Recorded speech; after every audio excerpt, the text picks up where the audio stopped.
کسی بھی اہم کام کے لیے لازماً تیاری کی جاتی ہے. اگر کوئی کام بھی تیاری کے بغیر شروع کر دیا جائے تو اس میں وہ روح نہیں آتی، اس کام کو آپ صحیح طور پر انجوائے نہیں کر سکتے اور اس کا حق ادا نہیں کر سکتے. عملی تیاری میں کیا چیز آتی ہے کہ مثلاً آپ کو معلوم ہے کہ رمضان میں آپ کو اتنا راشن چاہیے، جیسے گھریلو خواتین ہیں جو گھر چلاتی، اتنا راشن چاہیے، یہ چیزیں خریدنا ہے، یا عید پہ کپڑے بنانا ہے، یا اور جو بھی آپ سمجھتے ہیں کہ آپ کو اتنے لوگوں کو روزہ افطار کرانا ہے، یا زکوٰۃ دینا ہے، یا صدقہ خیرات کرنا ہے،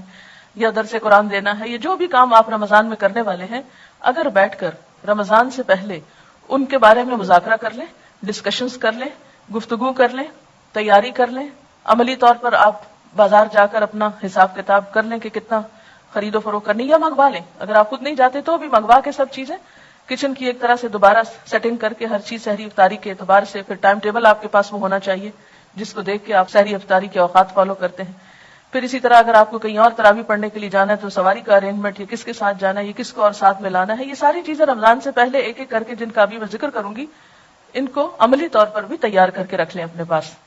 اس سے آسانی یہ ہوگی کہ جب کام شروع ہوگا تو آپ رائٹ اوے کام ڈے 1 سے شروع کر دیں گے. اور اگر آپ تیار نہیں ہوں گے تو پہلا عشرہ تو آپ کا صرف سوچ بنانے میں گزر جائے گا کہ اچھا رمضان آیا. جو کام آپ کو کرنے ہیں یہ چیزیں آپ نے روز کرنی ہے. مثلا میں نے لکھ کے رکھا ہوا کہ سب سے پہلے صبح میں کیا پڑھنا ہے، اس کے بعد تسبیحات کون سی کرنی. حالانکہ مجھے پتا ہے یہ کرنی ہے، لیکن پھر بھی میں کاموں کے پریشر میں بازو کو بھولنے لگتی ہوں، تو میں وہ کارڈ مجھے یاد دلاتا ہے کہ آج میں نے یہ کام نہیں کیا. کہ مثلا اگر آپ نے اپنے اوپر کچھ نفل باندھے ہوئے ہیں یا کچھ ذکر خاص کرنا ہے، آپ کو خاص سے مراد مسنون ہی ہے، وظیفہ مراد نہیں ہے کہ 1000 دفعہ کچھ، لاکھ دفعہ کچھ پڑھنا ہے، تو ان سب کے یعنی ترتیب بار اپنے چیزیں لکھ کر رکھ لیں. پھر یہ ہے کہ جائے نمازیں وغیرہ دھو کے صاف ستھری کر لیں، کیونکہ افسوس کے ساتھ کہنا پڑتا ہے کہ بعض گھرانوں میں اس کا اہتمام نہیں ہوتا، اور بہت فریکوینٹلی یہ چیز دیکھنے میں آتی ہے کہ لوگ سارا گھر صاف رکھتے اور ایک جائے نماز گندی رہ جاتی. شاید وہ مائنڈ کرتے ہیں اس کو دھونا یا گناہ سمجھتے ہیں. تو عبادت میں لطف کے لیے کیا ہے، تھوڑا سا گھر کی صفائی کو بھی دیکھ لیں،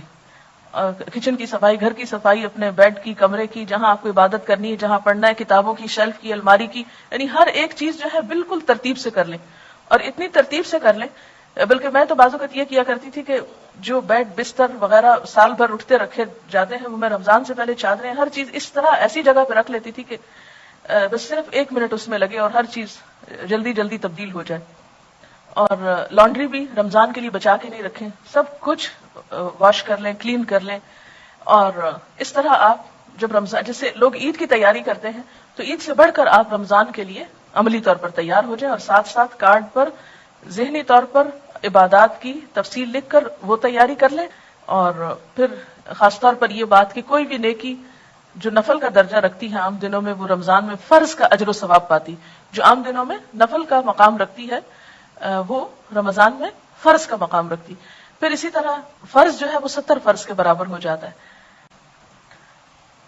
پھر اس میں آپ دیکھیے کہ جیسے آپ نے ذاتی کام جو کرنے ہیں، اس میں روزہ رکھنا ہے. اور روزے میں صرف روزہ رکھنا نہیں ہے، بلکہ کیونکہ حدیث میں آتا ہے نا، جس نے روزہ رکھ کے جھوٹ بولنا نہ چھوڑا اور جھوٹ پہ عمل کرنا اور لڑائی جھگڑا اور فحش گفتگو اور ان چیزوں کو نہیں، تو پھر اس کا روزہ نہیں، کیونکہ روزہ صرف بھوکے پیاسے رہنے کا نام نہیں. تو یہ رمضان کا موقع اگر آ رہا ہے تو کوشش کریں کہ اس میں اس سنت پر عمل ہو جائے. تو ساری نمازوں کو اول وقت میں، یعنی یہ جو عبادات ہے رمضان میں ذاتی عبادات، اس میں روزے کو، حقیقی روزہ، نماز کو، اول وقت کی نماز اور خشوع و خضوع. پھر اسی طرح نوافل میں جو چیزیں آپ کر سکتے ہو، اور اس میں خاص طور پر قیام اللیل یعنی جو تراویح کی نماز ہے اس کا اہتمام، کیونکہ ایک نفل جو ہے وہ فرض کے برابر ہے. عام دنوں میں فرضوں میں کوئی کمی کوتاہی ہوئی تو انشاءاللہ تعالیٰ وہ اس کی کمی کو پورا کرنے کا سبب بنے گا. اس لیے تراویح کو بہت شوق کے ساتھ، کیونکہ اس میں مغفرت کا وعدہ بھی ہے کہ جو رمضان میں قیام شوق و ذوق کے ساتھ کرے گا وہ اس کے گناہ معاف کر دیے جائیں گے. پھر اسی طرح قرآن پاک کی تلاوت، قرآن پاک کی فجر کے وقت تلاوت جو ہے، یعنی نماز کے بعد جو آپ تلاوت کریں، اس تلاوت کو لاؤڈلی کرنے کی عادت ڈالیں. آپ دیکھیں گے کہ آپ کی زبان کی لکنت اور آپ کی زبان کی وہ جو ہے